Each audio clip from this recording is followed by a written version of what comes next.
Bangun tidur, rambut rontok. Lagi sisiran, rambut rontok juga. Keramas, rambut juga rontok. Nah, rontoknya rambut ini kadang-kadang membuat kita menjadi stres. Nah, lantas apakah betul bahwa rambut rontok ini adalah salah satu ciri dari penyakit serius? Saya Dr. Sabrina Reza akan berbincang dengan Dr. Arini Widodo, spesialis penyakit kulit dan kelamin. Kali ini saya akan berbincang bersama dengan Dr. Arini Widodo, spesialis kulit dan kelamin.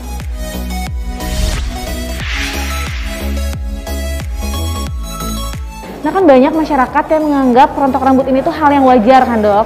Tapi kalau misalkan rontoknya ini setiap hari dan sering, mungkin juga bisa menimbulkan kebotakan ya, Dok? Sebenarnya apa sih, Dok, penyebab dari rambut rontok? Nah, pertama kalau kita lihat dari sebab rambut rontok ini banyak. Dan kita sebenarnya harus memisahkan antara kerontokan dan kebotakan, karena itu juga agak berbeda.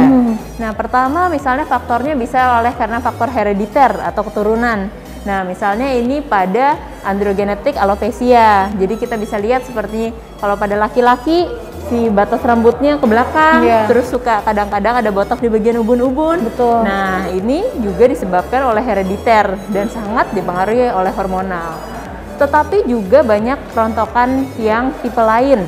Jadi misalnya kerontokan yang dipicu oleh penyakit-penyakit. Misalnya sekarang pada COVID-19 banyak yang juga mengalami kerontokan rambut pasca infeksi COVID-19 tersebut. Nah, hal ini juga sering dialami misalnya oleh ibu yang baru melahirkan. Betul. Kalau menyusui. Menyusui, Dok? Iya, betul sekali. Jadi dia suka banyak kerontokan. Nah, itu disebut telogen effluvium. Misalnya yang dipicu oleh berbagai penyakit dan lain-lain. Ada juga kerontokan yang misalnya dipicu oleh obat-obatan. Misalnya obat-obatan yang bersifat karsinogenik, kemudian obat-obatan kemoterapi itu dapat menyebabkan rambut rontok. Nah, kadang-kadang kita sebutnya dengan kondisi namanya effluvium anagen.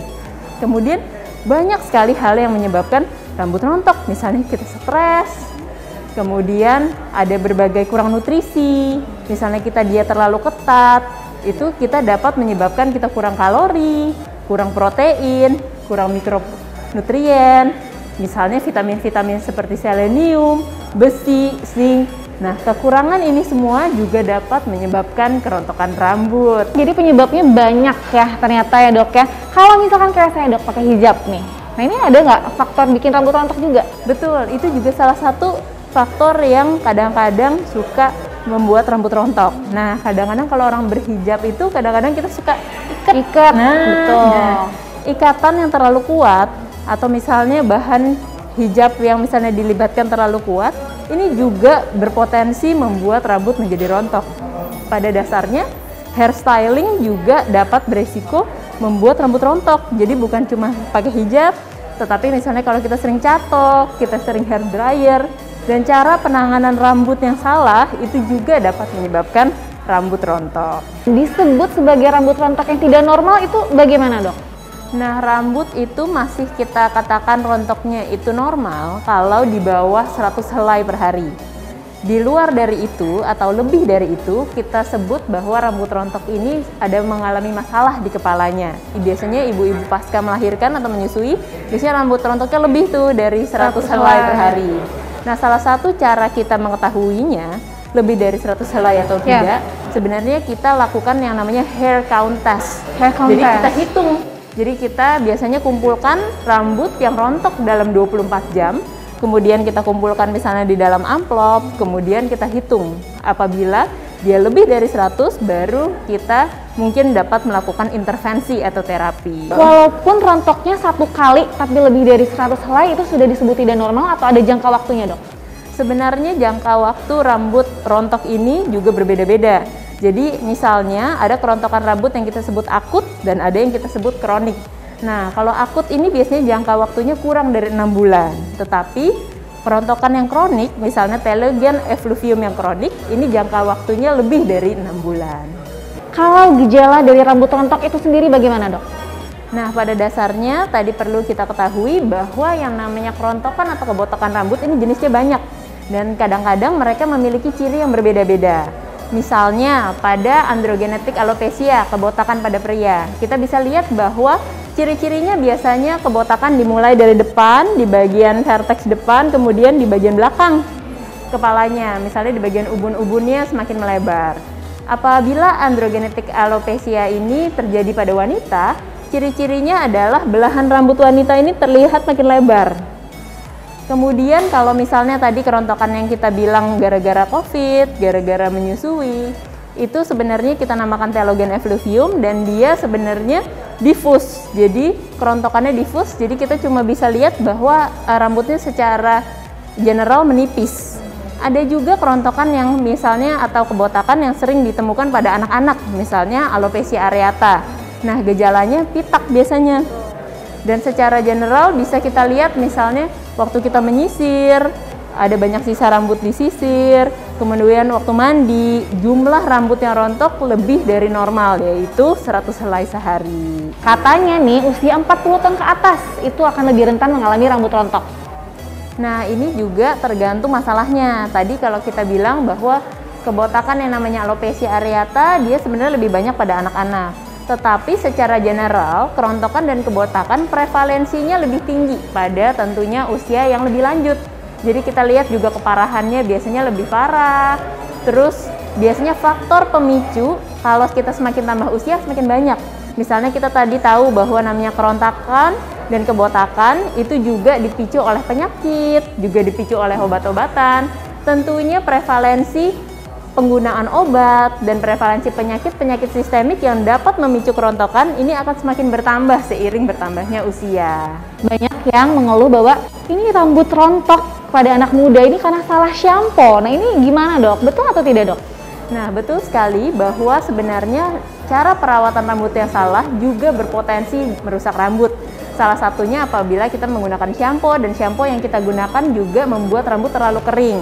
Atau kita misalnya terlalu sering melakukan cuci rambut sehingga rambut juga menjadi kering. Akan lebih baik misalnya kita rawat dengan menggunakan conditioner, dan juga yang kita harus perhatikan dari perawatan rambut adalah misalnya hair styling. Kadang-kadang produk perawatan rambut yang dipakai ini juga memicu kerontokan rambut selain shampoo, misalnya hair gel, pomade, dan untuk wanita misalnya hair styling seperti catokan, seperti hair dryer yang panas, kemudian tarikannya, extension, cat rambut, hairspray, dan lain-lain. Ini semua juga dapat memicu kerontokan rambut. Dokter, selanjutnya tips nih, Dok, bagi masyarakat untuk menjaga rambutnya agar terhindar dari kerontokan.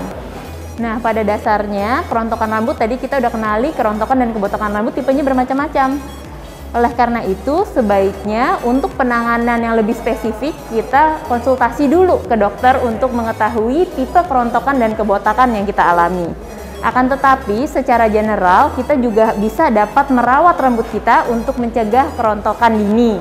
Misalnya, dengan cara memilih shampoo yang baik, dengan frekuensi shampoo yang tepat, kemudian kita memakai conditioner, dan cara misalnya kita men-styling rambut, dan kita memperlakukan rambut dengan lembut. Misalnya saat menyisir, kita tidak boleh menyisir saat rambut basah, dan kita memilih sisir dengan gigi yang lebih jarang. Kita juga dapat mengurangi hal-hal seperti styling rambut, seperti penggunaan catokan, penggunaan hair dryer, menggunakan cat, dan lain-lain untuk mengurangi kerusakan rambut.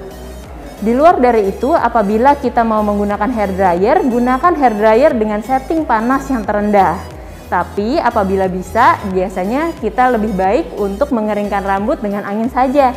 Jadi tidak usah menggunakan device untuk mengurangi trauma pada rambut. Juga apabila untuk kita styling rambut, kalau kita minimalisir, misalnya kita lebih jarang mengikat rambut, lebih jarang mengepang rambut, itu akan mengurangi tarikan pada rambut kita sehingga membuat rambut kita menjadi lebih kuat. Dokter, nih ada makanan tertentu nggak, Dok, yang harus kita konsumsi atau harus kita hindari untuk menjaga rambut sehat? Lalu dengan vitamin itu perlu nggak sih, Dok?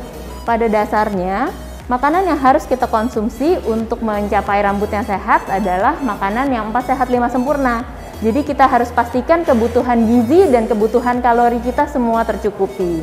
Di luar dari itu memang ada beberapa vitamin yang dikatakan bagus untuk rambut, misalnya vitamin A, vitamin C, selenium, zinc, besi, cysteine, dan lain-lain. Akan tetapi, bukti bahwa penggunaan suplemen ini berguna untuk rambut hanya terbatas apabila kamu defisiensi atau kekurangan vitamin tersebut. Apabila vitamin tersebut sudah tercukupi di badan kamu, sebenarnya suplemen tambahan untuk membantu rambut menjadi lebih baik itu tidak terlalu berguna. Kita harus hati-hati karena penggunaan ternyata suplemen tertentu yang terlalu banyak kadang-kadang justru membuat rambut malah semakin rontok. Nah, misalnya vitamin A, vitamin C, selenium, itu kalau kita konsumsi terlalu banyak padahal tubuh kita tidak kekurangan, justru malah dapat mengakibatkan rambut rontok. Oleh karena itu kita harus hati-hati memilih suplemen untuk rambut. Jadi dok, berarti pola makan yang sehat bahkan bervariasi itu tentunya membuat rambut menjadi sehat ya dok ya. Saya Dr. Sabrina Raisa bersama dengan Dr. Arini Widodo, spesialis kulit dan kelamin untuk Hidup Sehat Plus.